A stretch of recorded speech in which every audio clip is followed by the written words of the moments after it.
The Nile drifts quietly through the heart of Egypt, and in the soft embrace of night, its waters shimmer faintly under the moonlight. For thousands of years, this river was the lifeline of a civilization, the quiet rhythm that kept life pulsing in the desert. Along its fertile banks rose temples, palaces, and monuments of stone, all whispering the names of those who once ruled as living gods. The pharaohs of Egypt, men and women wrapped in linen, gold, and legend, lived lives that shimmered with splendor but also carried shadows, rituals heavy with meaning, isolation that no crown could ease, and burdens that stretched beyond the grave. Their world was one of paradox. At once exalted and imprisoned, adored and feared, they walked halls lined with hieroglyphs and incense smoke, where every gesture became a symbol and every decision echoed across eternity. To fall asleep within this story is to let the echoes guide you, softly, into a time where the silence of tombs and the stillness of statues spoke more deeply than words.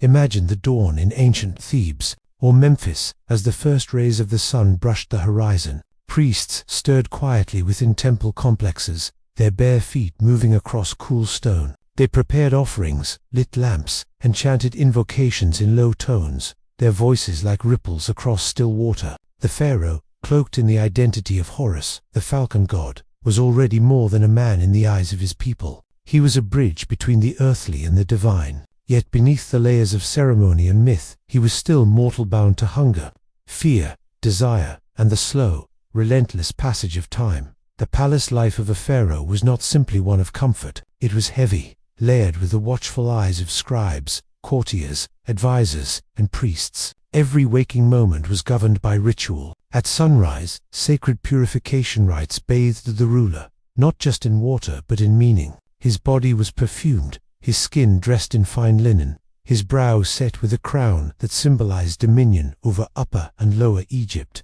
Yet this grandeur was not freedom. It was a cage of symbols, each one demanding that the pharaoh never falter. To falter meant disorder, the collapse of the balance of the world itself. When the pharaoh walked among his people, whether in processions through the streets or during festivals by the Nile, there was an air of awe but also distance. The common Egyptian saw him not simply as a ruler but as an embodiment of divine will. His gestures were read like omens, his voice carried the weight of eternal order. Yet such reverence isolated him. Few could approach him without fear. Even family members lived in the delicate shadow of his authority, careful never to tread too boldly, for the throne was both gift and danger. The disturbing truth, quietly present, was that life inside the royal court was not one of peace. Behind painted walls of lotus flowers and soaring columns, rivalry brewed like a hidden storm. Brothers, sisters, uncles, and cousins, all linked to the bloodline of power, saw in each other both kinship and threat.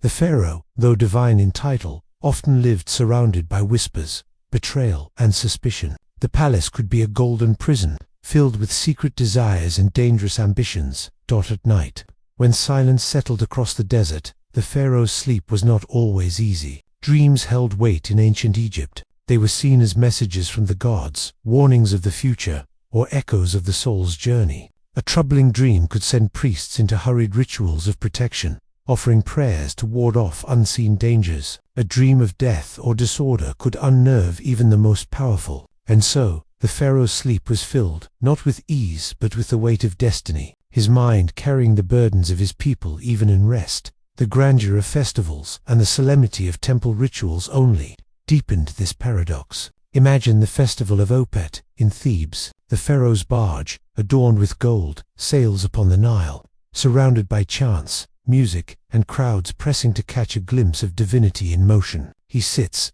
elevated, his face painted in calm dignity, yet beneath the mask he must maintain lies the question of his own humanity. Did he ever long simply to walk as a man, unseen and unburdened, or was the crown too heavy even in private moments? The disturbing edge of the pharaoh's life extended also into the sacred duties of war and justice. A pharaoh was expected to be both a shepherd and a warrior. In times of conflict, he led armies into battle, his chariot thundering across the sands, his figure a symbol of Egypt's strength. Yet war is no gentle duty. Though the pharaoh might have been celebrated as a conqueror, the weight of death and suffering followed. To expand Egypt's borders, to ensure its wealth and stability, countless lives were taken, countless families broken. Behind the triumphs carved in temple reliefs were the echoes of cries, the dust of fallen men, and the silence of foreign lands subdued. The pharaoh's life was also bound inextricably to death, not simply his own, but the constant preparation for it. Unlike ordinary people, who might live in simplicity and hope for a modest burial, the pharaoh's afterlife was a project begun almost from the moment of ascension to the throne. Tombs were commissioned, chambers carved deep into cliffs or rising high in pyramids. Thousands labored for decades to shape a resting place that would guard his soul in eternity. Gold, alabaster, statues, food offerings, all were arranged to ensure his journey beyond was secure. Yet in this endless preparation lay a haunting truth. The pharaoh lived daily in the shadow of his own mortality. Every stone laid in his tomb was a reminder of what awaited within the heart of temples. The pharaoh performed rituals not only for himself but for all of Egypt. He offered food and drink to the gods, spoke prayers, and upheld the balance that kept chaos at bay. Without his rituals, it was believed, the Nile might not flood, crops might wither, the sun might falter in its daily journey. The entire world, it seemed, rested on his shoulders. To fail was unthinkable, for it was not only his rule at risk but the harmony of the cosmos. Imagine the heaviness of such belief, the constant awareness that each misstep might unravel the order of existence itself. Yet, despite the splendor, there was also loneliness. Who could truly know the pharaoh as a man? Who could listen to his fears without trembling at his power? Even queens, wives, and children often found themselves at a careful distance, their lives intertwined with his, yet bound by rules and hierarchies that limited intimacy. The pharaoh, for all his wealth and worship, often lived in solitude, surrounded but unseen, adored but untouched. And so the disturbing life of the pharaoh was not one of endless joy or freedom, but of duty, burden, and shadow. He lived for eternity, yet eternity weighed upon him in every breath. He wore crowns and jewels, yet they pressed upon his head and heart with invisible weight. His life was painted in gold and carved in stone, but behind the permanence of monuments lay a fragile humanity, one that longed, perhaps, for peace, for rest, for freedom from the endless gaze of gods and men alike. As you drift deeper into this story, imagine walking quietly through the echoing halls of a temple at dusk. Torches flicker against stone walls, carved with hieroglyphs that tell of victories and divine blessings. The air is thick with incense, the chants of priests blending into a soft hum. Beyond the columns, in a chamber lit by oil lamps, sits the pharaoh, alone, his eyes heavy with thought. He gazes at the statues of gods, his mind filled with the weight of tomorrow. Outside, the Nile flows steadily, the stars rise gently, and the sands of the desert stretch endlessly into the quiet night. Here, in this stillness, the disturbing truth of the pharaoh's life lingers like a whisper. For though he ruled the land of the living, he also walked daily with the presence of death, carrying its shadow even in moments of triumph. And so his story, like the sands, slips quietly through time, leaving us with monuments and mysteries, and the gentle, haunting reminder that even gods in flesh were still men. The halls of the palace stretched like endless rivers of stone. Columns painted with lotus and papyrus rose toward high ceilings, their colors glowing faintly in the lamplight. Servants moved quietly, their steps soft against polished floors. The air was heavy with perfumes of frankincense and myrrh, blending with the faint sweetness of honey cakes left as offerings. From a distance, it might have seemed like paradise. Yet for the pharaoh, these walls were both a fortress and a prison. Life within the palace was carefully choreographed. Every action, every sip of wine, every word spoken was observed, interpreted, and preserved by scribes. To be pharaoh meant never truly belonging to oneself. From the first breath of dawn until the stillness of night, he was wrapped in the expectations of gods and men. The disturbing truth was that the crown was not only a symbol of power, but also of isolation. Consider the mornings. At sunrise, when the first light spread across the Nile and touched the palace walls with soft gold, priests gathered to perform the purification of the king.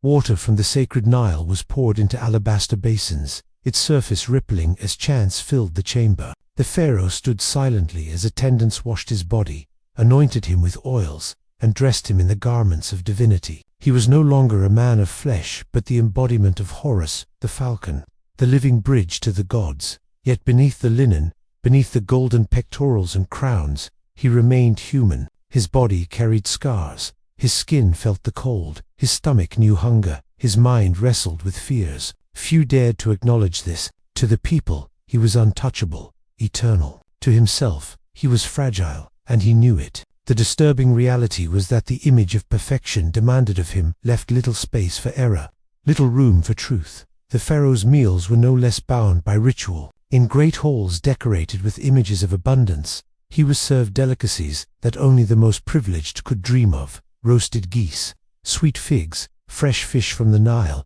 and wines from the Delta. Yet each meal was accompanied by ceremony, the offerings first made to the gods, the food tasted by tasters for safety, the silence of servants watching his every bite. Dining was not relaxation but performance. Every act of eating affirmed order, abundance, and divine favor. The disturbing truth was that even in nourishment, there was little freedom. Queens, consorts, and children moved within this delicate world. The pharaoh's great wife, often elevated as the mother of the royal line, carried her own heavy burden. She was both a partner and a symbol, revered for fertility and grace, yet constantly judged by her ability to bear heirs. The harem, with its array of women from noble families and foreign lands, became both a source of pleasure and of political tension. Each union carried the potential for rivalry, for jealousy, for dangerous ambition. Behind silken curtains, behind carved wooden screens, the palace hummed with whispers. Brothers eyed the throne, uncles measured influence, and advisors calculated carefully where to place their loyalties. The pharaoh's children grew up not simply as sons and daughters, but as pawns in the great game of succession. To be born into the royal family was to inherit both privilege and peril. A son might rise as a chosen heir, but another might be cast into obscurity, or worse, eliminated quietly to secure the crown's stability. These rivalries did not end with blood. Priests, scribes, and generals all carried influence, their positions giving them access to the pharaoh's ear. Their words could shape policy, tilt the balance of power, or fuel suspicion. The disturbing undercurrent of palace life was that trust was rare. A smile could hide a plot, a gift could mask betrayal. Even those closest to the pharaoh were often those he feared most. The public festivals offered no true escape. The pharaoh was displayed before his people, his body adorned, his chariot gleaming, his crown tall upon his brow. Crowds filled the streets, clapping and singing hymns, their voices rising in waves of devotion. In these moments, he seemed untouchable, larger than life. But beneath the surface, he carried the knowledge that this devotion was fragile. A poor harvest, a failed flood of the Nile, or a military defeat could turn adoration into unrest. The disturbing truth was that the pharaoh's power rested not only on stone monuments, but on the shifting, unpredictable tides of fortune. Night offered only the illusion of peace. Within the quiet chambers, guarded by soldiers and surrounded by statues of gods, the pharaoh sought rest. Yet his sleep was never entirely his own. Dreams were powerful in Egypt, seen as doorways to the divine, messages sent from the unseen world. A troubling dream could shake the confidence of an entire court. Priests of dream interpretation were summoned, their words carrying weight over both personal choices and state decisions. Imagine lying upon a bed carved of ebony, surrounded by gold and silk, yet restless under the weight of dreams that could change the course of a kingdom. The disturbing life of the pharaoh was also tied to bloodshed in ways that common people could never fully see. War, though often depicted as glorious and just, was brutal. The pharaoh, adorned in armor and depicted in triumph upon temple walls, stood as a symbol of victory. But victory was bought with the lives of thousands. The cries of battle, the bodies left on desert sands, the captives dragged into slavery, all were hidden behind the polished stone. Reliefs showing the pharaoh smiting his enemies. The disturbing truth was that the permanence of Egypt's empire was carved out of the impermanence of countless lives. Within the temples, the pharaoh's role grew even heavier. He was the high priest of every cult, the voice through which the gods were addressed. Daily offerings were made in his name. Statues were dressed and fed as if they were living beings, and incense filled the sanctuaries. The pharaoh was expected to maintain the balance of truth, order, and justice. Yet how fragile this balance was. A drought could undo years of careful offerings. A plague could stir whispers of divine displeasure. Each misfortune weighed heavily on the pharaoh. For though he could not control nature, he bore the blame if order faltered.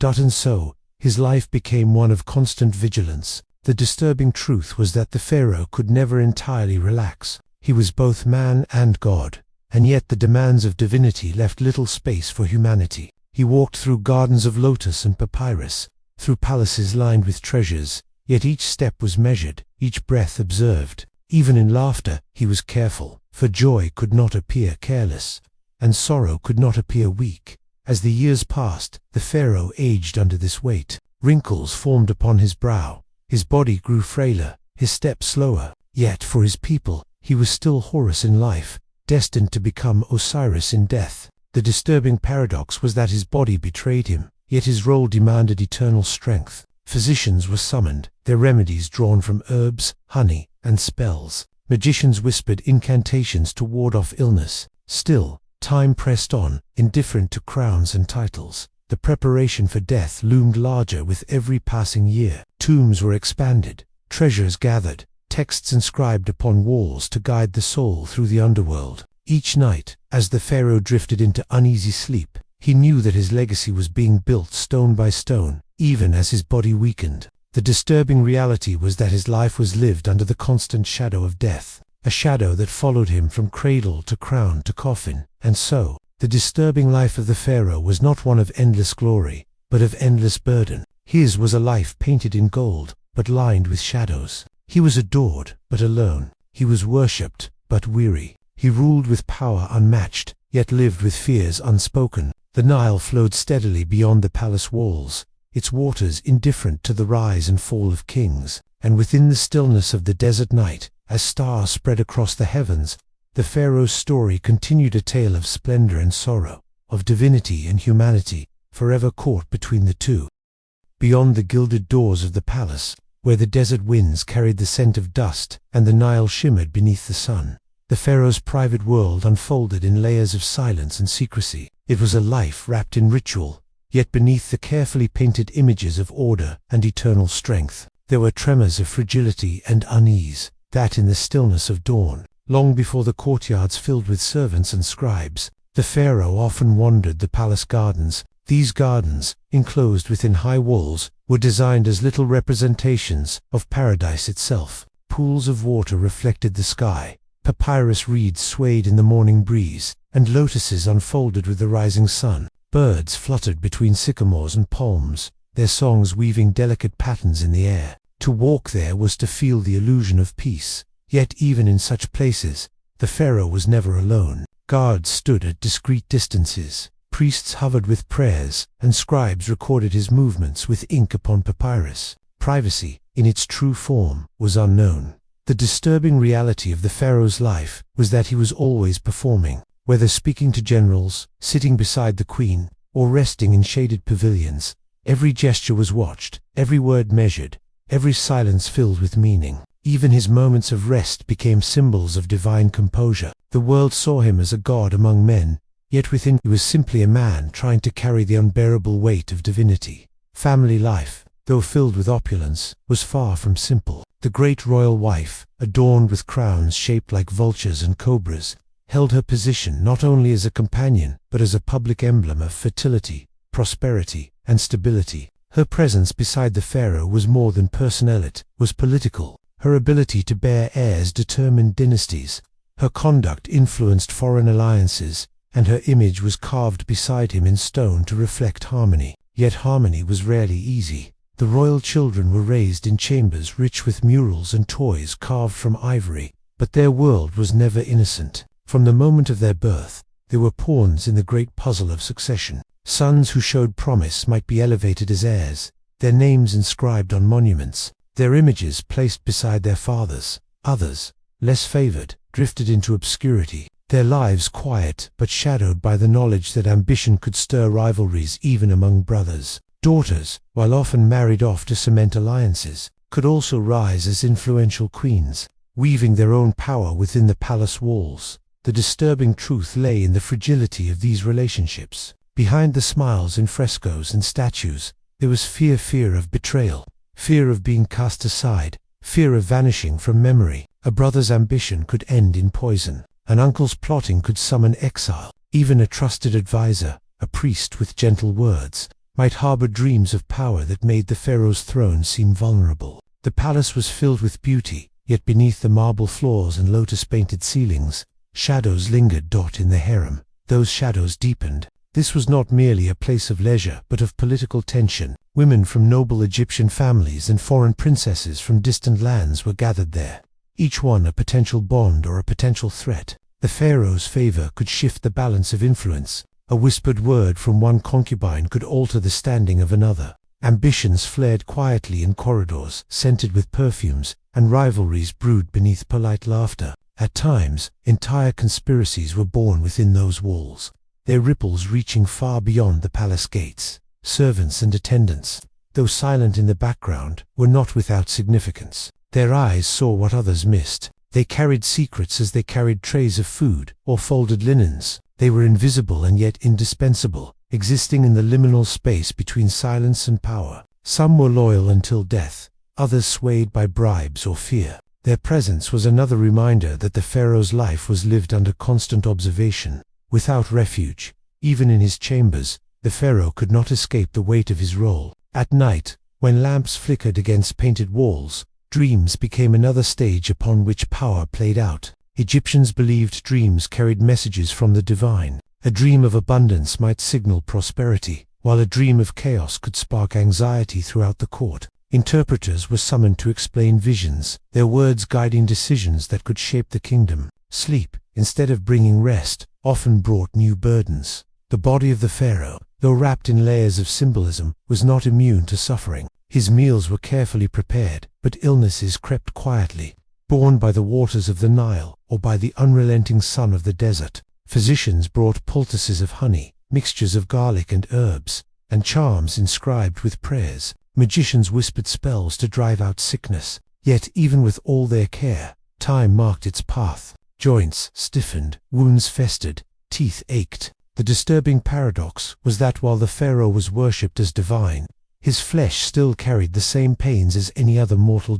As age grew upon him, thoughts of the afterlife became more pressing. Death in Egypt was not an end but a passage, and the pharaoh's journey required immense preparation. Deep in the desert, tombs were carved, hidden chambers painted with spells and maps to guide the soul through the underworld. Gold, jewels, food, and statues were gathered treasures, not for the living but for the eternal voyage. Craftsmen worked endlessly, chiseling, painting, inscribing texts that spoke of gods and stars, of judgment and rebirth. The disturbing truth of this preparation was its dual nature. Outwardly, it reflected eternal faith and hope for life beyond death. Inwardly, it revealed the ever-present fear that even kings could not escape mortality. Each stroke of the chisel, each offering placed in the tomb, was a reminder that one day, the pharaoh's body would lie still, his breath gone, his crown passed to another.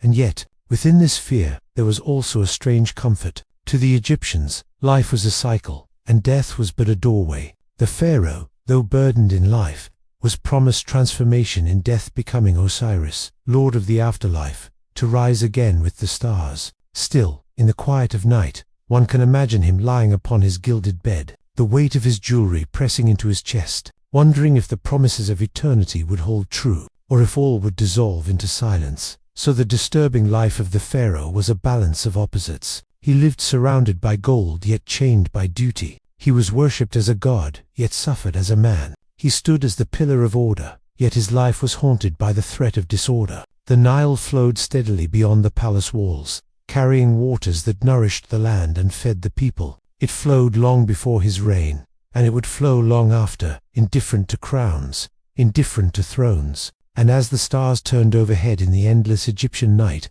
the pharaoh's story lingered, a story not of peace, but of perpetual performance, woven with splendor and shadow.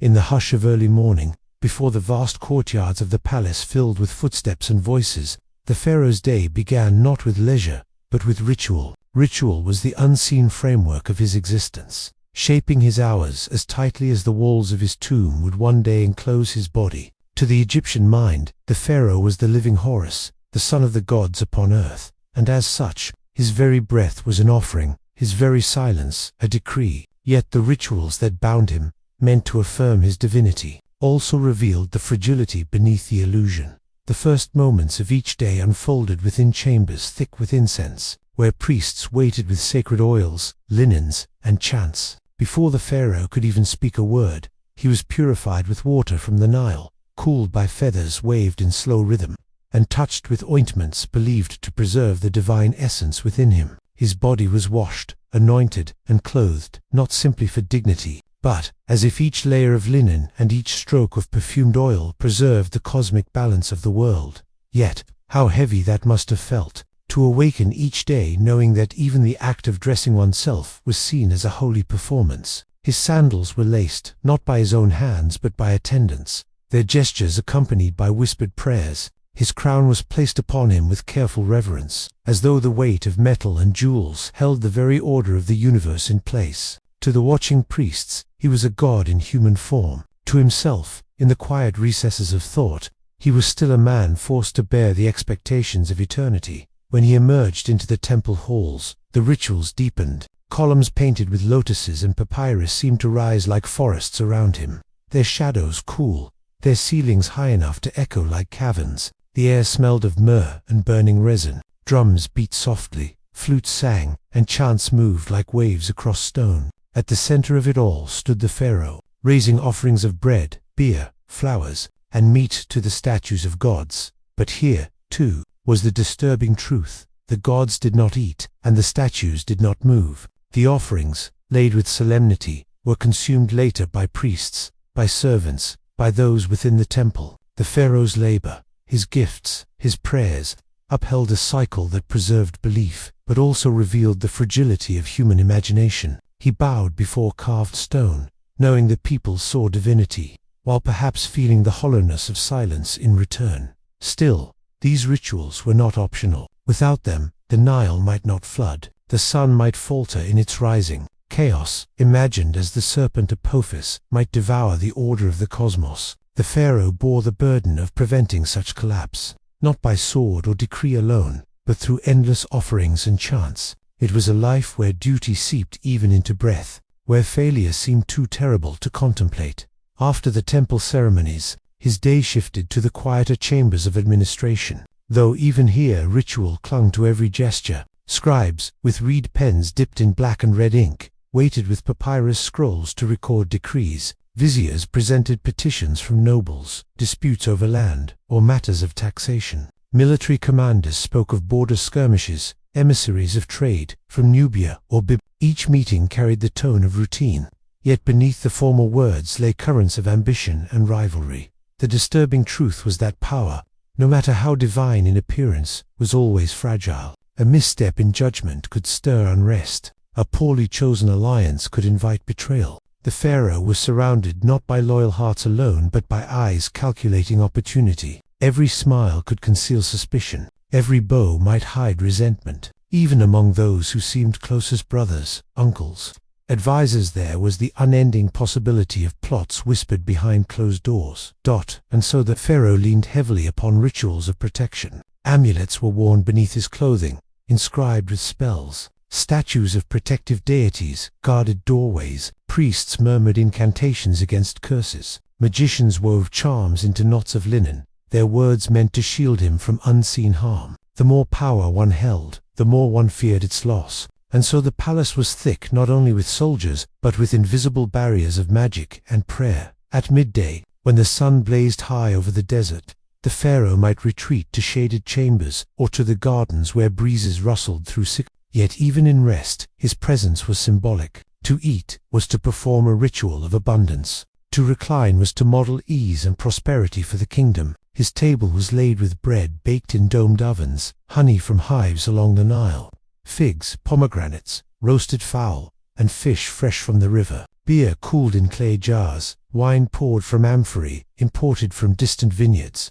And though he partook, the act of eating was as much a demonstration as nourishment. The disturbing thought lingered, however, that such abundance was not shared equally. While the pharaoh dined beneath painted ceilings, peasants bent their backs in the fields, drawing water with heavy shadoofs, planting barley beneath the punishing sun. The wealth of Egypt flowed upward, carried in jars and baskets, in grain and gold, until it reached the palace. To be pharaoh was to sit at the summit of prosperity, but also to know, in some hidden chamber of conscience, that it rested upon the endless toil of others. As the day waned, Rituals of leisure unfolded, hunting in marshes with barbed arrows, sailing upon gilded barges across the Nile, watching acrobats and dancers move to the rhythm of drums. These entertainments, though meant for joy, also carried symbolic weight. A pharaoh, striking down wild animals, demonstrated his control over chaos. A pharaoh drifting along the Nile embodied harmony between man, water, and sky. Even pleasure was transformed into performance, and performance into duty.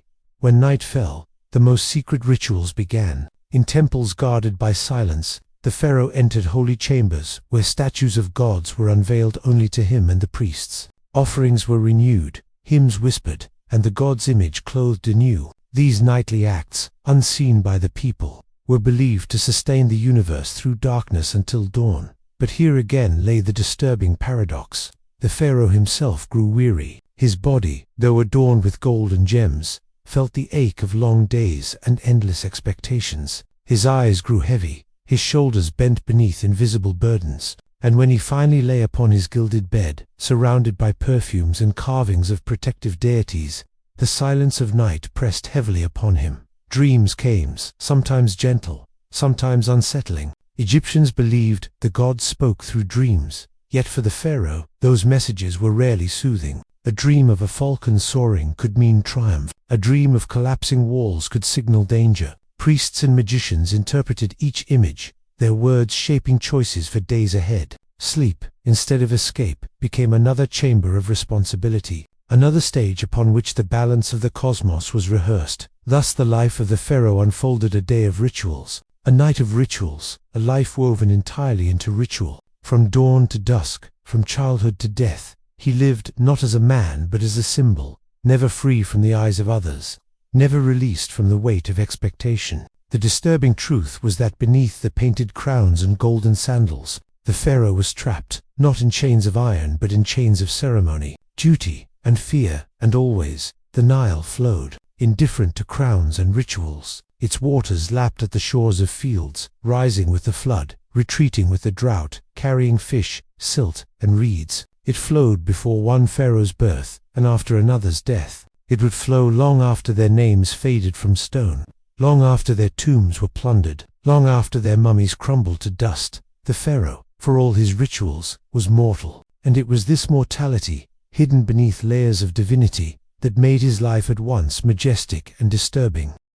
As the days of a pharaoh stretched into years, the weight of his role did not lighten. If anything, it deepened, gathering shadows that clung to every hour of his reign. To live as Pharaoh was, to live inside a careful balance of reverence and fear, surrounded by endless rituals, yet pursued always by whispers of mortality. It is easy to imagine that Pharaoh's palace was only a place of golden walls, lotus gardens, and triumphal processions, but within its chambers, beyond the painted frescoes of gods granting eternal life, there lingered the quieter, unsettling realities. For power so vast carried within it a constant echo of fragility. Enemies watched, not only from distant deserts or foreign lands, but from within the palace walls themselves. Brothers, cousins, even wives could become rivals. Behind the pharaoh's public image, as god-king was the hidden, more vulnerable truth. The throne of Egypt was rarely secure. Ambition often stirred within the very bloodline of the royal family. Sons waited in eagerness for succession.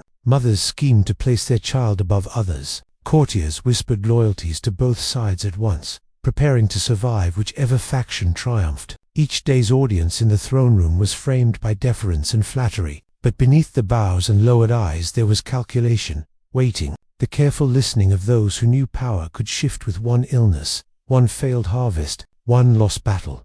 This undercurrent gave rise to the pharaoh's constant fear of betrayal. He dined on delicacies, yet always with tasters sampling each dish before it touched his lips. He drank wine poured by trusted attendants, yet amulets of protection were hidden in the linens of his chamber. Spells against poison and daggers were carved into the walls around his bed. Priests muttered protective formulas over his food, over his sandals, even over the doors of his palace. The disturbing truth was that to be the most powerful man in Egypt was also to be the most hunted. The pharaoh's nights, as luxurious as they might appear in paintings, were seldom peaceful. Candles flickered, and the faint smell of incense drifted into the silence. Guards paced outside his chamber, the scrape of their sandals faint upon the stone. The pharaoh lay in his gilded bed, carved with images of lions and falcons, and wondered whom among his courtiers whispered his name, not with praise but with envy. He knew well that more than once, in the long story of Egypt,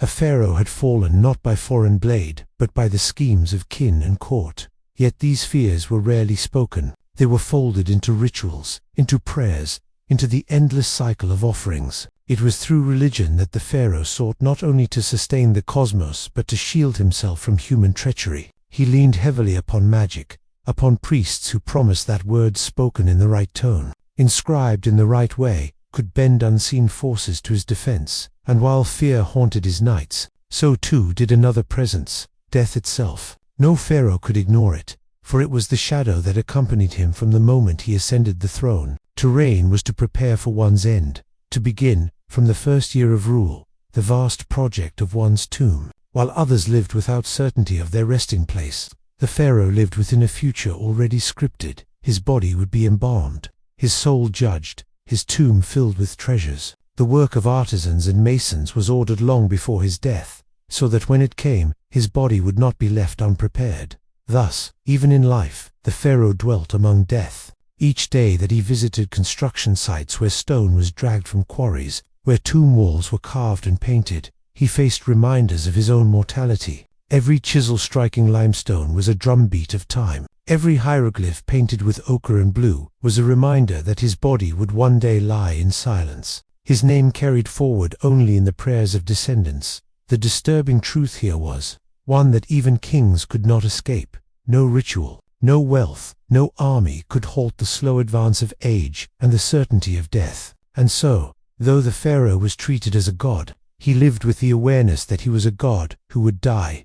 The Egyptians believed that the pharaoh's afterlife would be as magnificent as his reign. His tomb would be stocked with food, clothing, weapons, even board games to amuse his spirit. Golden boats would carry him across the eternal waters. Statues of servants, called ushopti, would rise to labor in the fields of paradise in his place. But beneath these comforts lay an unease. The journey into death was perilous. In the Book of the Dead, a text painted upon papyri and tomb walls, spells described the dangers awaiting the soul, the rivers of fire, the gates guarded by serpents, the judgment before Osiris. The pharaoh, like any man, would have to stand in that judgment. His heart weighed against the feather of Mat, the goddess of truth. The disturbing reality was that divinity did not excuse him from this trial. If his heart was heavy with sin, if his deeds were found unworthy, even a pharaoh could face annihilation, his soul devoured by the monster Ammit.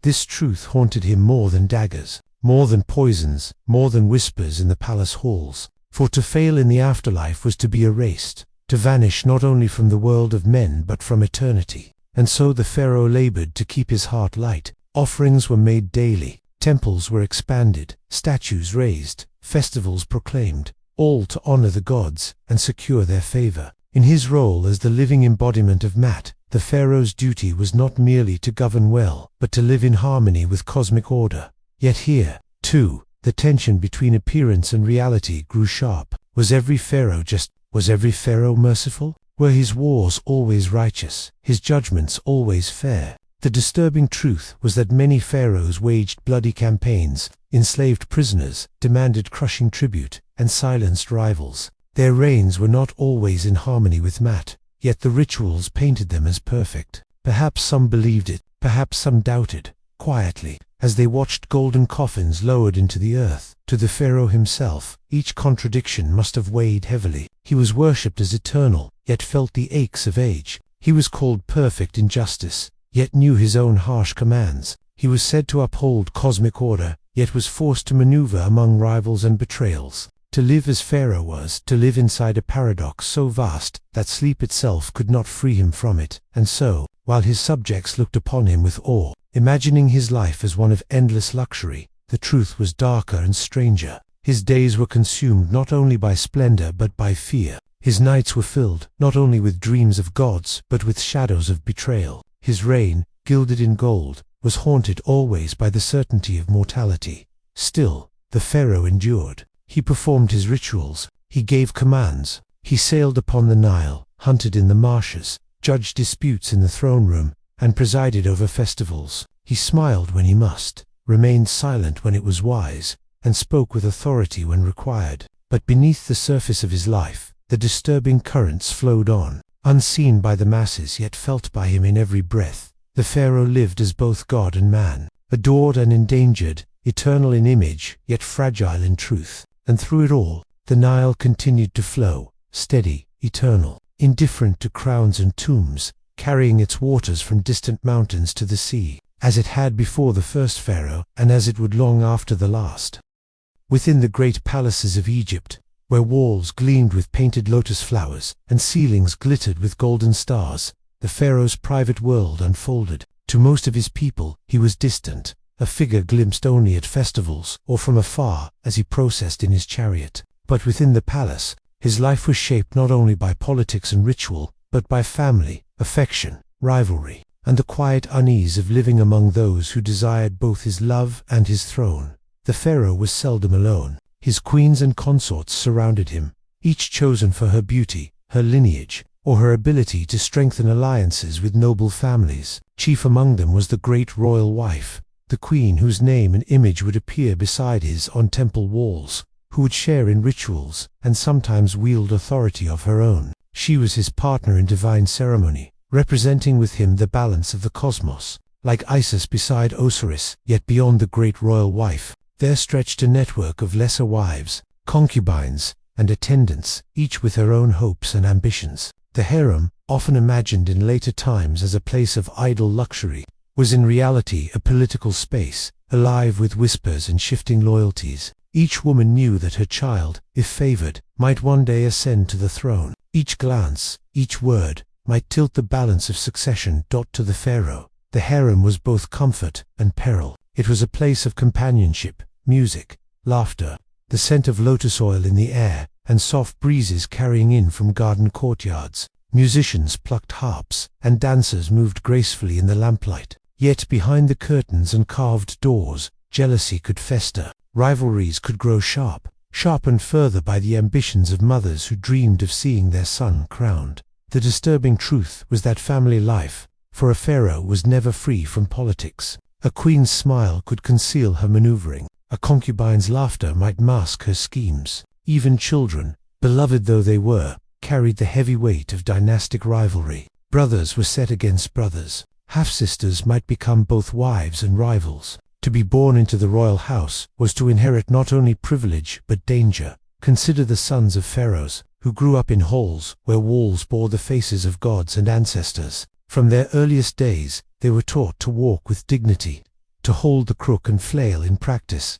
to stand before statues of gods with incense. They were raised knowing that one day, one among them might wear the double crown of Upper and Lower Egypt. Yet this knowledge was as heavy as it was glorious, for they also knew that the crown was not freely given. It was won, inherited, and sometimes seized. Brothers could grow into rivals, and those who did not claim the throne might find themselves exiled, imprisoned, or erased from memory.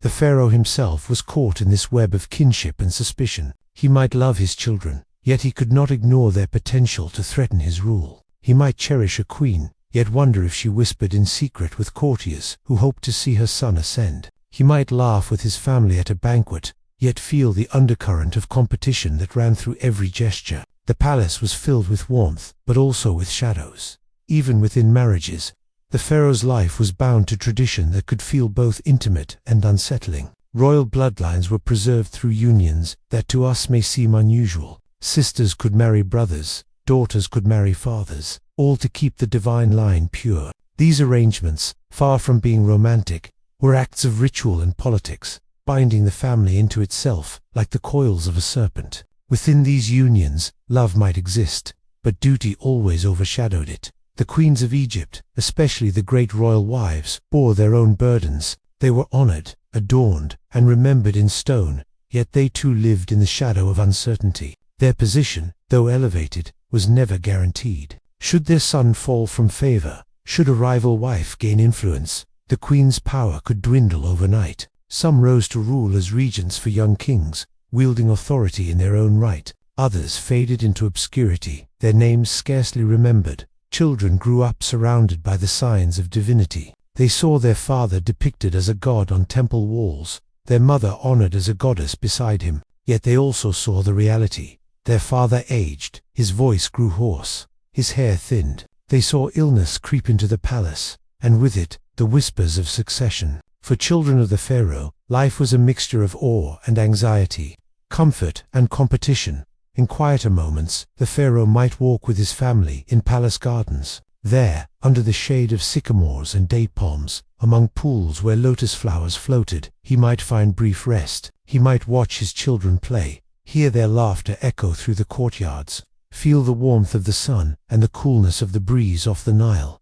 In those moments, the burdens of power seemed lighter. Yet, even then, he knew that time was pressing, that destiny waited for each child, and that the web of ambition could tighten in an instant. The disturbing life of a pharaoh, then, was not only lived in battles or temples, but in his own household. The palace was a place of beauty, but also of tension. Its painted walls concealed rivalries, as sharp as any enemy's sword. Its banquet halls echoed with laughter, but also with cautious silence. Its gardens bloomed with flowers, but beneath their fragrance lay the ever-present awareness that love and betrayal often walked side by side. Still, life went on. Festivals came, musicians played, processions filled the streets, and offerings were made to the gods. The pharaoh held his queen's hand in ritual, lifted his child into the air in blessing, and presided over the household that was both his comfort and his challenge. He lived not only as ruler of Egypt, but as father, husband, and man,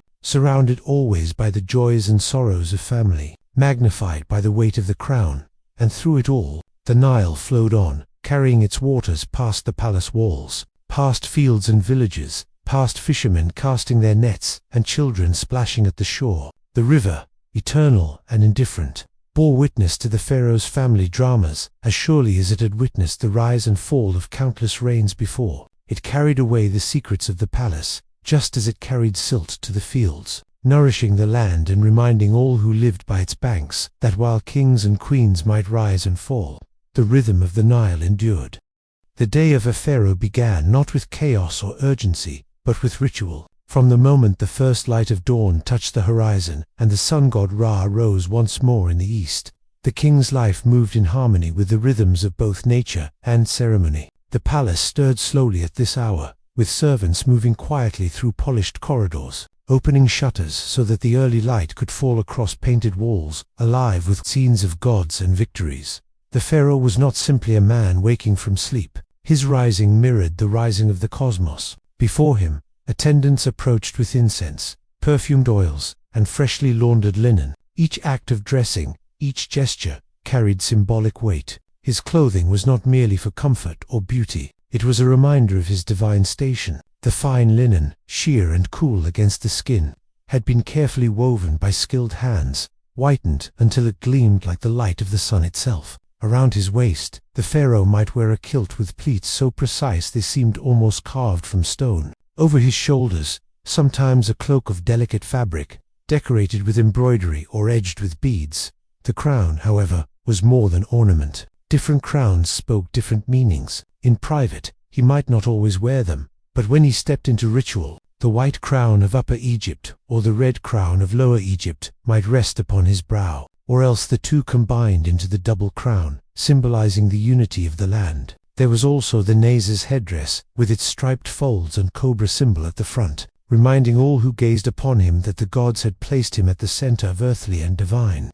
Ordered jewelry too played its role. Gold, plentiful in Egypt, was considered the flesh of the gods, and the pharaoh wore it to affirm his closeness to divinity. Wide collars of gold and semi-precious stones lay across his chest, shimmering like the stars in the night sky. Rings, bracelets, anklets all carried not only beauty but protection, invoking gods and guarding against unseen forces. Even the sandals he placed upon his feet bore meaning.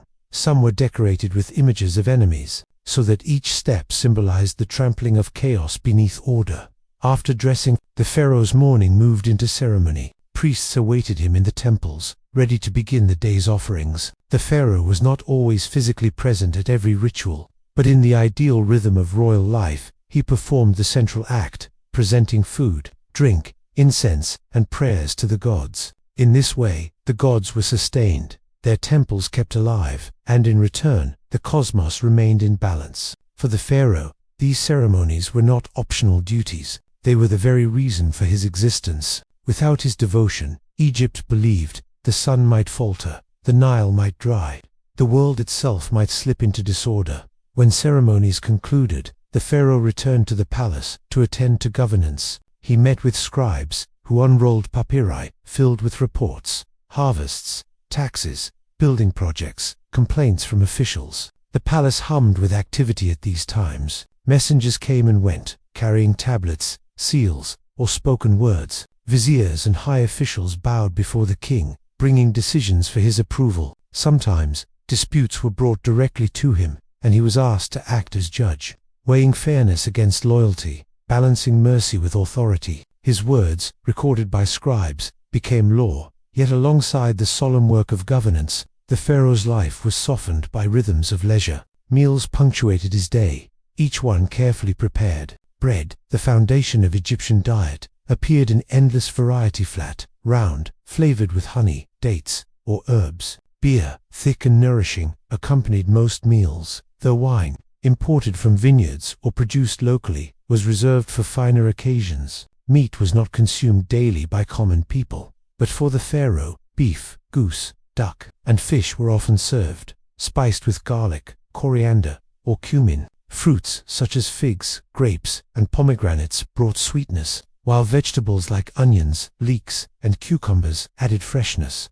The meals themselves were not hurried. They unfolded in spacious halls, where painted columns soared upward like bundled reeds, and where sunlight fell gently through latticed windows. Servants moved with quiet precision, bringing dishes on trays of polished wood or metal, pouring drinks into cups of faience or gold. Musicians often played softly in the background, plucking harps or flutes, while dancers moved with slow grace. To eat was not only to nourish the body, but to affirm the abundance of the land, a living proof of the Nile's gifts. In the afternoons, when the sun burned high and the air grew heavy, the pharaoh might retreat into shaded gardens or cool chambers. Gardens were essential to palace life, and they were cultivated as carefully as the temples. Pools filled with fish reflected the sky, their surfaces broken by the blossoms of lotus and papyrus. Trees provided both fruit and shades, sycamore, pomegranate, date palm. Birds called from branches, and cats or trained monkeys sometimes wandered playfully between courtyards.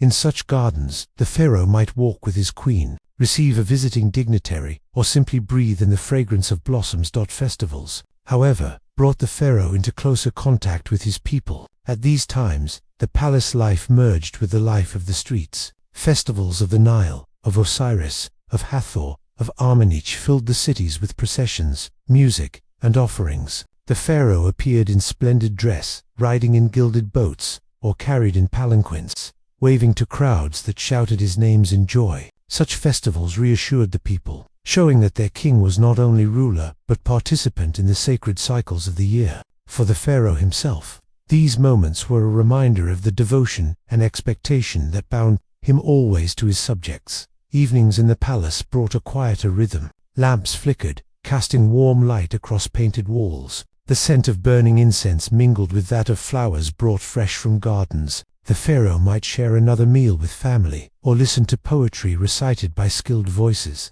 Storytellers recalled tales of gods and ancestors, reminding all present that the line of kings stretched back into myth itself. Some evenings were spent in planning, speaking with generals, architects, or priests. Others were spent in more personal reflection, perhaps gazing from balconies at the endless stars that arched over Egypt. The disturbing truth was that even in such serene routines, the pharaoh never escaped the weight of duty. Every meal, every garment, every ritual was heavy with meaning. His daily life was not his own but belonged to the gods, to tradition, to the people. If he faltered, if he neglected a ritual, if he chose wrongly, the very balance of the cosmos seemed at stake. Thus, even as he rested in cool gardens or reclined at feasts, a quiet burden lingered in his heart. Sleep came late. When the palace was hushed, attendants lit lamps in private chambers, perfumed the air with lotus oil, and laid soft linens across carved wooden beds. Pillows were stuffed with reeds or down, and covers of woven fabric shielded from the night's chill. Yet the pharaoh's rest was seldom free.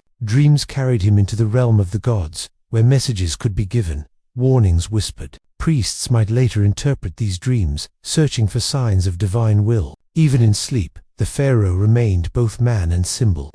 His spirit tied to the well-being of the land. Thus unfolded a single day in the life of Egypt's king. From dawn's dressing to night's dreaming, each step was woven into the grand design. Yet when multiplied by years, these days formed a rhythm that could feel unchanging, almost monotonous. To live as Pharaoh was, to live inside a script written long before one's birth, a script that repeated itself through centuries, binding each ruler to the same rituals, the same meals, the same solemn duties. It was a life at once magnificent and confining, divine and deeply human. And through it all, beyond the palace walls, the Nile continued to flow. Villagers rose with the sun to tend their fields, fishermen cast their nets, children played at the water's edge. They too lived their daily routines, simpler but in some ways freer than the pharaohs. For while the king was surrounded by wealth and beauty, he was also trapped in a cycle of expectation. The people lived in the shade of his greatness, but perhaps they also slept more peacefully,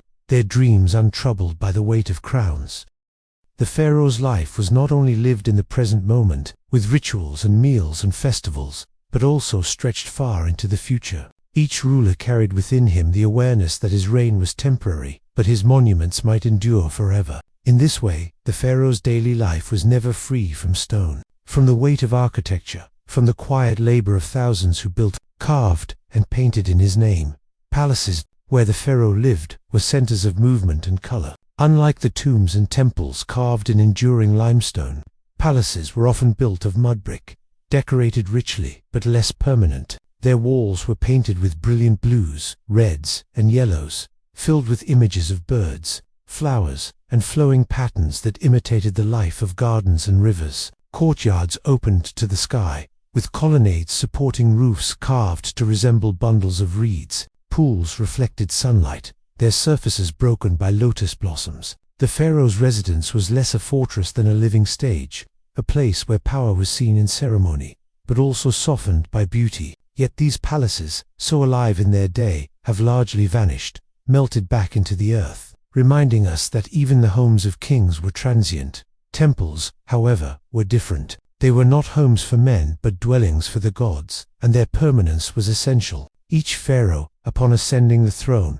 was expected to build or expand temples, leaving his mark upon sacred landscapes. These structures were not merely places of worship, but vast complexes where priests lived, where workshops produced offerings, where festivals began their processions. They were like miniature worlds, carefully aligned to the stars and the path of the sun.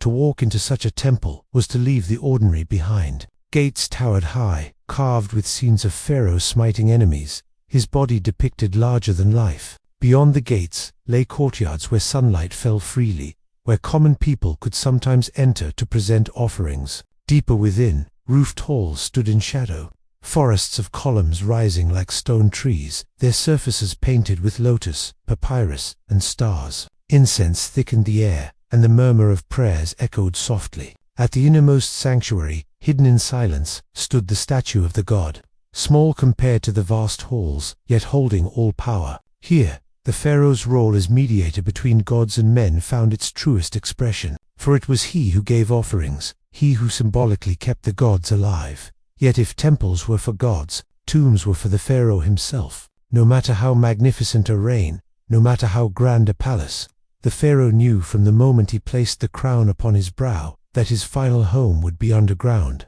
in the eternal stillness of stone. Planning for death began almost as soon as his reign began. Architects sketched, surveyors measured, and laborers began the long process of cutting and building. For some, this meant the construction of pyramids, giant mountains of limestone rising from desert sands, their sides aligned to the cardinal points, their peaks pointing toward the heavens. For others, later in history, it meant tombs hidden deep in valleys, carved into cliffs, their entrances disguised, their walls painted with the colors of eternity. Inside these tombs, silence was carefully designed. Corridors sloped downward, chambers opened into halls supported by pillars, and walls bloomed with images of gods, of stars, of the journey of the soul. The Book of the Dead, the Amduat, the Book of Gatesol appeared in painted scenes, describing the pharaoh's passage through the night sky, his trials in the underworld, his union with Osiris, and his rebirth with the sun each morning. Every wall was a story, every color a charm, every inscription a guide. The work of creating these structures unfolded slowly, over years, even decades. Laborers, artisans, and scribes lived in villages near the construction sites. They rose each day, walked to quarries, to scaffolds, to workshops. They cut stone blocks, dragged them on sledges, rolled them on logs. They painted with brushes of reed and pigments made from crushed minerals, red from ochre, blue from lapis, green from malachite, black from soot. They sang as they worked, songs to keep rhythm, songs to lighten labor. Their lives were difficult, but they too believed in the purpose of their work. In each block they cut, each line they painted, they ensured the pharaoh's eternity. Yet beneath the grandeur lay a quiet truth. The pharaoh himself rarely saw these places completed. Many died before their tombs were finished, leaving successors to continue or abandon the projects. Some tombs were hastily completed, their walls unfinished, their chambers left bare. Others, despite years of effort, were plundered in time, their treasures stolen, their mummies disturbed. The pharaoh might have believed his monuments eternal, but the sands of Egypt proved indifferent. Still, even in ruin, the sense of majesty remains, whispering across millennia of the ambitions and fears of kings. One must imagine the pharaoh visiting these projects in life. He might ride in a chariot across the desert to see his pyramid rising, its white casing stones catching the sun so brightly that it dazzled the eye. Or he might descend into a newly cut tomb, walking through cool corridors lit by flickering torches, seeing walls freshly painted, colors still bright and wet. Perhaps he nodded in approval, or perhaps he spoke of changes,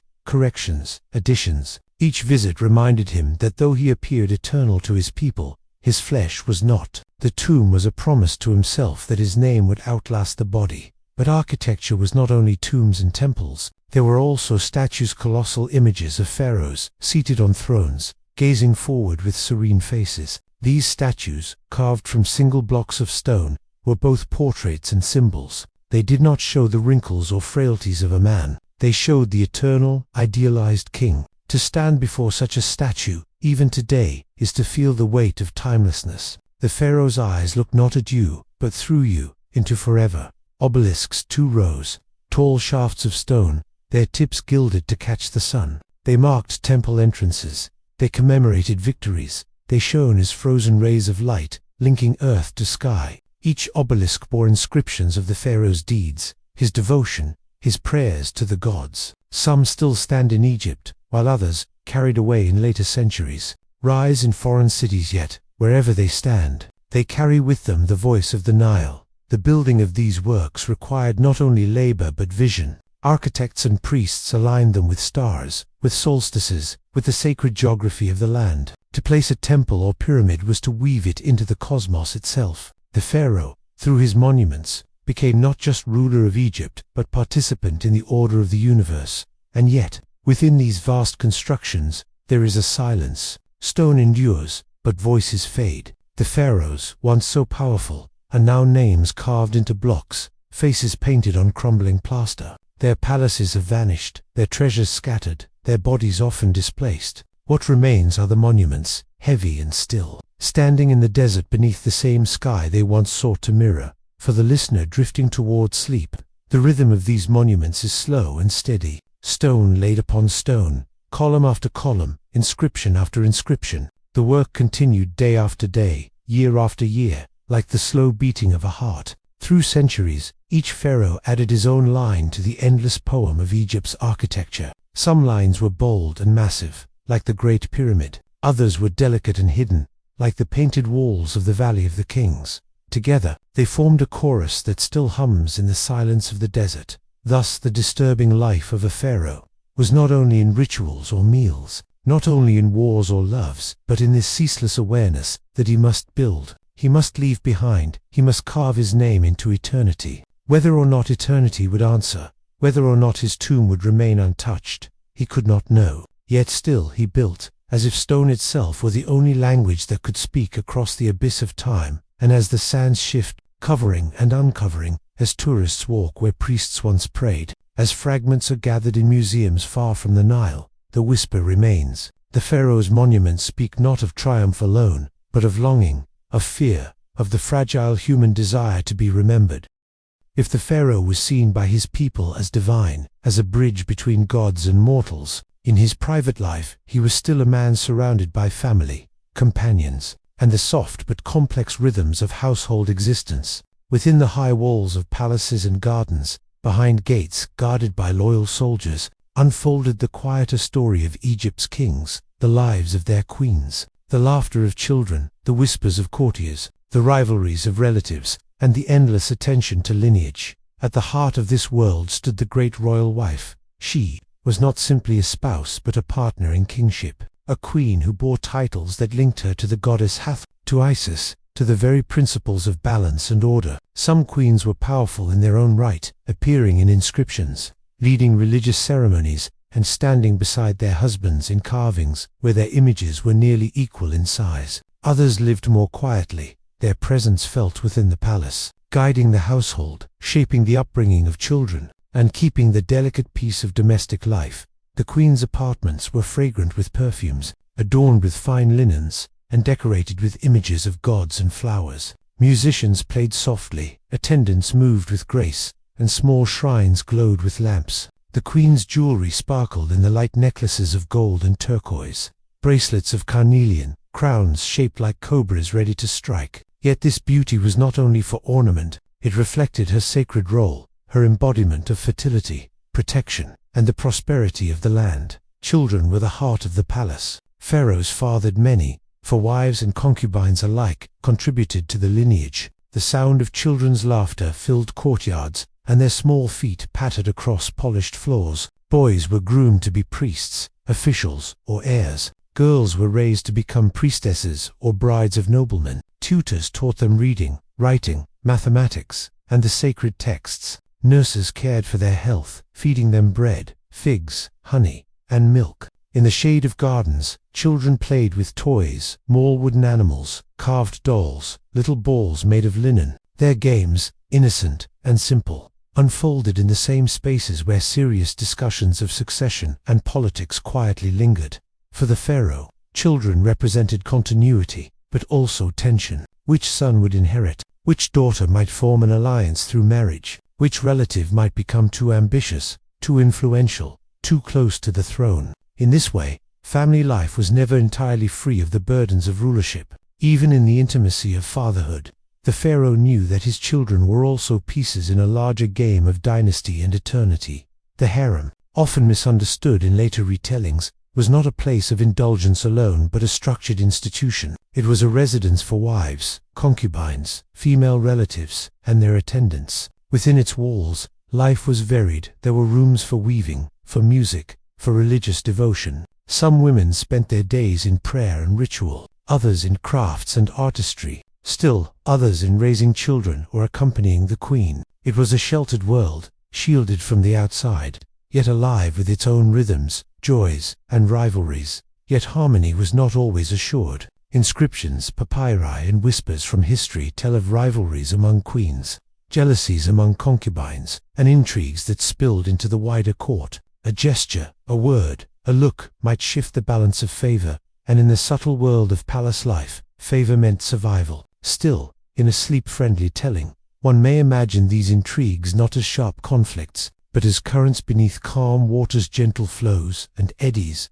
always moving, shaping lives quietly. Like the Nile's ceaseless tide, the pharaoh himself was often both distant and near. To his people, he appeared on balconies, dazzling in crowns and robes, the embodiment of majesty. To his family, he could be a father, a husband, a man who shared meals, who listened to songs in quiet gardens, who sometimes lingered by pools under the moonlight. He might hold his youngest child in his arms, telling him stories of Horus and Ra. He might sit beside the queen, listening to musicians pluck harps, while the scent of lotus floated in the evening air. These moments softened the weight of his crown, reminding him that beneath the regalia, he too was mortal. Meals in the palace were events of beauty. Large tables of bread, roasted meats, fruits, and jars of wine filled the halls. Guests reclined, servants poured, and music accompanied conversation. But family meals were gentler, quieter, with laughter among children, gentle talk, and the presence of beloved pet dogs that guarded, cats that curled in laps, monkeys that leaped about playfully. Animals held a place not only in religion but in domestic affection. To stroke the fur of a cat, or to watch the flight of a bird in a cage, was to touch the rhythm of life. Simple and grounding even for a king. But beyond affection, beyond joy, lingered the question of succession. For in Egypt, the pharaoh was not only a man but the guarantor of cosmic balance. Who would succeed him mattered not only for politics, but for the harmony of the universe itself. Priests advised, queens guided, nobles whispered, and the pharaoh himself pondered. Sometimes he designated an heir early, sometimes uncertainty lingered until death. Brothers, sons, nephews, all could be contenders. The royal family, while a circle of intimacy, was also a stage where the drama of dynasty played endlessly. Still, amid this uncertainty, there were rituals that anchored family life. Festivals brought relatives together. Ceremonies in temples saw queens and children appear alongside the pharaoh, their presence recorded in carvings that endure even now. Scenes show queens offering flowers to gods, children walking in procession, princes learning the motions of ritual. These were not only acts of devotion, but rehearsals for eternity,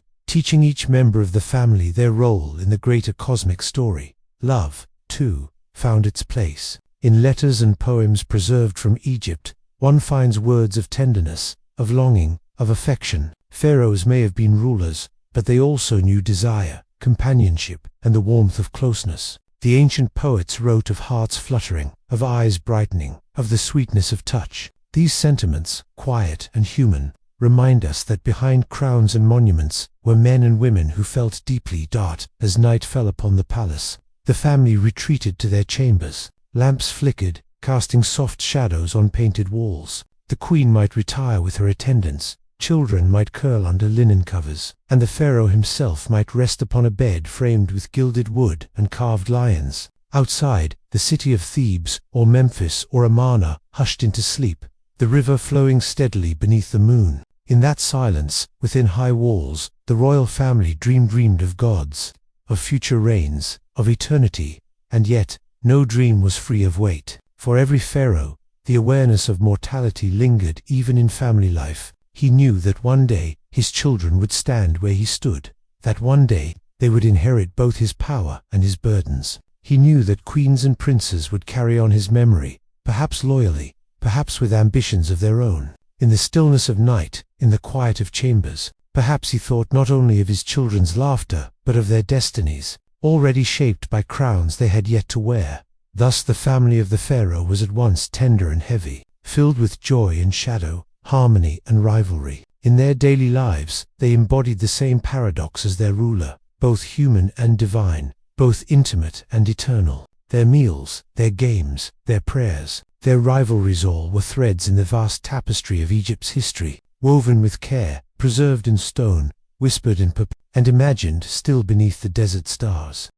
Within the glittering walls of Egypt's palaces, where gold shimmered on ceilings and lotus blossoms floated on pools, there also moved shadows, quiet presences, hushed voices, secret intentions. For while the pharaoh stood as the embodiment of divine order, the palace itself was never free of intrigue, whispered plans, subtle rivalries, hidden conspiracies. These were as much a part of the royal household as music and prayer. The pharaoh carried the weight of suspicion as naturally as he carried the crook and flail, for around him gathered not only loyal servants but ambitious nobles, restless generals, and family members with eyes turned toward the throne. Brothers who had once shared childhood games could grow into rivals, uncles who had offered advice could become threats, courtiers who bowed low in public could meet in secret by lamplight, whispering schemes of succession. And yet, much of this unfolded not in loud clashes but in gentle motions, like ripples, spreading quietly across a calm pool. A small gesture at a feast, a subtle look exchanged in a corridor, a rumor carried by a servant. These tiny signs hinted at deeper currents. The pharaoh, even as he reclined at banquets or strolled in gardens, was alert. His ears were open, his eyes watchful, for he knew that behind smiling faces might linger hidden designs. The court itself was a place where loyalty and ambition danced in fragile balance. High officials, viziers, treasurers, generals, each wielded influence, each commanded networks of followers. They bowed to the pharaoh, swore oaths of service, yet also measured their own power against one another. In this world, Alliances could shift like sand. A word spoken in confidence might be repeated elsewhere with new twists. A gesture of favor from the pharaoh might ignite jealousy in another. Even within the harem, that secluded realm of wives and attendants, there could stir unrest. Some queens, secure in their status, lived serenely. Others watched anxiously as rivals gained favor.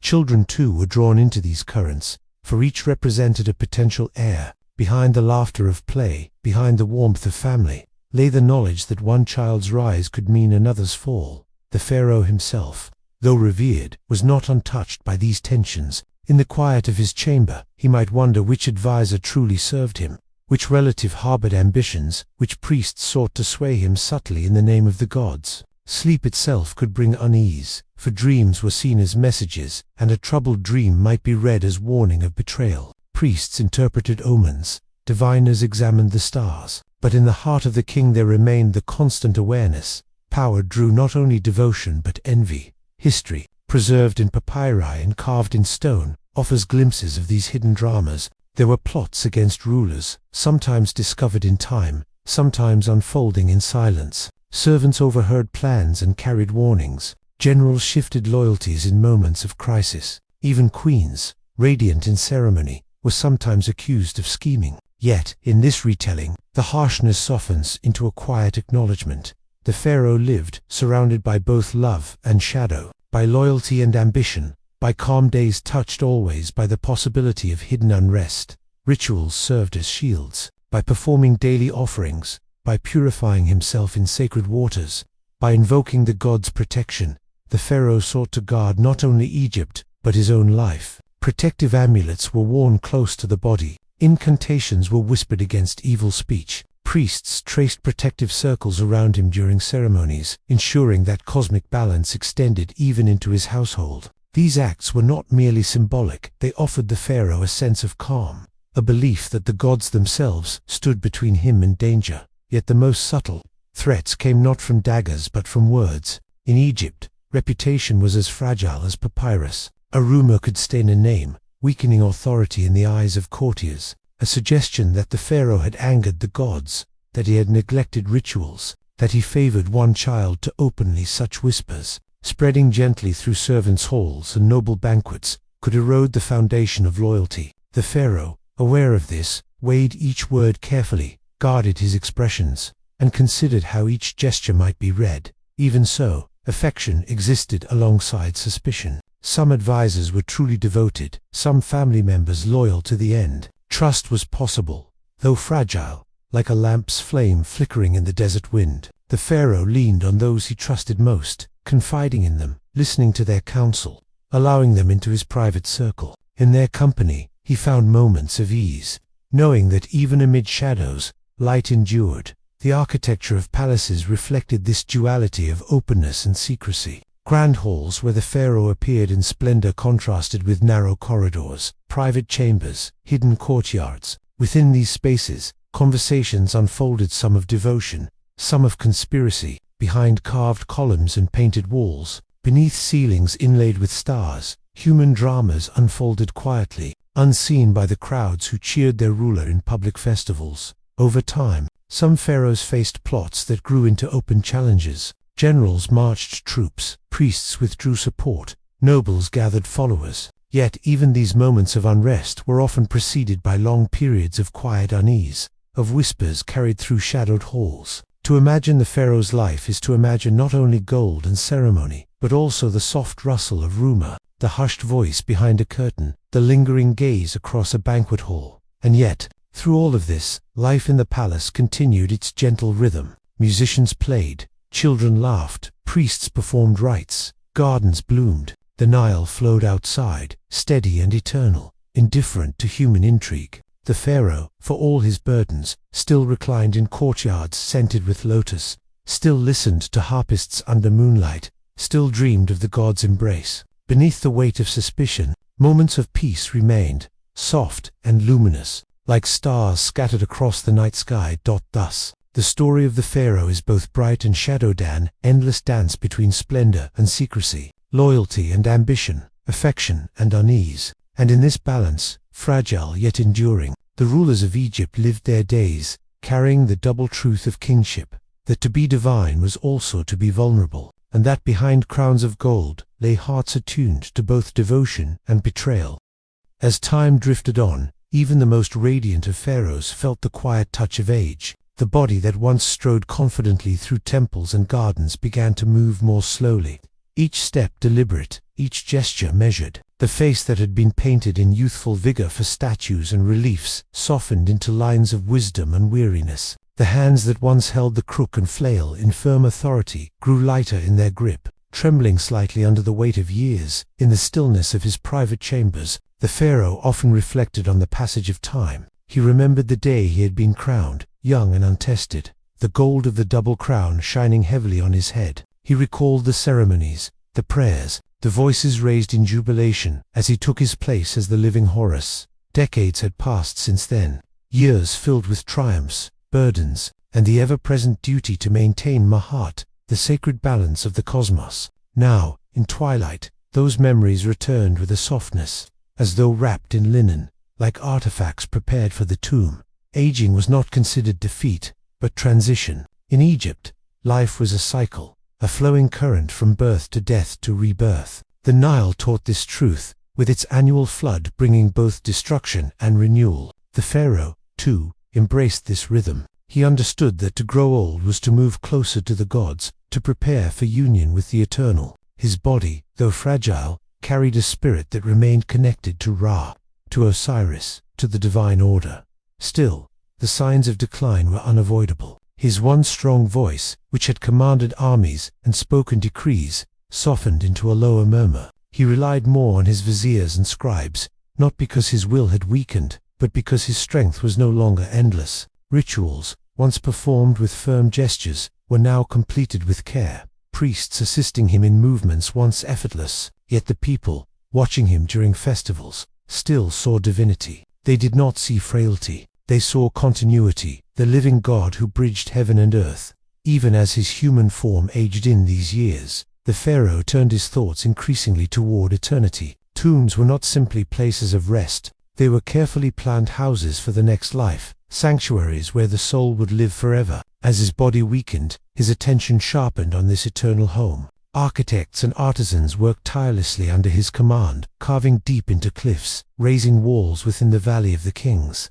decorating chambers with painted stars and sacred hymns. Each corridor told a story, guiding the soul through the perils of the Duat, the underworld, and toward the promise of rebirth in the field of reeds. The pharaoh walked slowly through these tombs as they were built, lanterns casting flickering light across painted walls. He studied the hieroglyphs, the depictions of Ra's solar bark, the guardians of gates, the spells from the Book of the Dead. He felt both comforted and humbled, knowing that these passages would one day guide him. His artisans, silent but devoted, worked with brushes and chisels, ensuring that no detail was left incomplete. The pharaoh knew that even when his body failed, his name and image would endure, carried into eternity by stone and pigment. The preparation for death was not a matter of sorrow but of duty. Priests oversaw rituals of purification, chants that promised safe passage into the afterlife. Amulets were prepared, tiny objects of gold and faience, each infused with protective magic. The heart scarab, inscribed with words to silence the heart in judgment, was readied to rest upon his chest. Shapti figurines, small workers carved to serve him in the next world, were crafted in hundreds, each bearing tools of labor. All was arranged so that in the field of reeds, the pharaoh would be surrounded by abundance. Just as he had been in life, the court, too, adjusted to this twilight rhythm. Advisors spoke gently, ministers shouldered responsibilities more heavily, knowing that the day would come when transition would be necessary. Family gathered, sons and daughters paying respects, courtiers offering reassurances of loyalty. Yet beneath this surface, the quiet tension of succession stirred, for all knew that the end of one reign marked the beginning of another. Behind the soft tones of devotion lay the restless anticipation of what came next. The pharaoh himself, though aware, carried these matters with serenity. He had lived long enough to understand that Egypt was eternal, that no ruler could hold the throne forever, and that the Nile flowed on whether kings rose or fell. What mattered most was to leave harmony, to ensure that his death did not bring chaos. to pass the crown smoothly into the next hands. This was his final act of duty, his final offering to Ma at Dot in the quiet of night. The pharaoh sometimes sat in his garden, wrapped in linen robes, breathing in the fragrance of lotus blossoms. The stars stretched endlessly above him, the same stars that guided the souls of the departed. He whispered prayers to Osiris, lord of the afterlife, and to Ra, the sun god who would carry him through the sky. He spoke not in fear but in calm expectation, as one who had prepared well for a journey. The rustle of papyrus reeds, the gentle splash of water in pools, became like the voices of the gods, reassuring him of his place among them. When illness finally came, it was met with ritual and quiet dignity. Priests surrounded him, reciting prayers, sprinkling water for purification. Physicians brought remedies, though all knew that medicine could only ease, not prevent, the inevitable. Courtiers stood in respectful silence, awaiting the moment when the divine spirit would depart the frail body and continue on its journey. The pharaoh's death, though mourned, was also a celebration.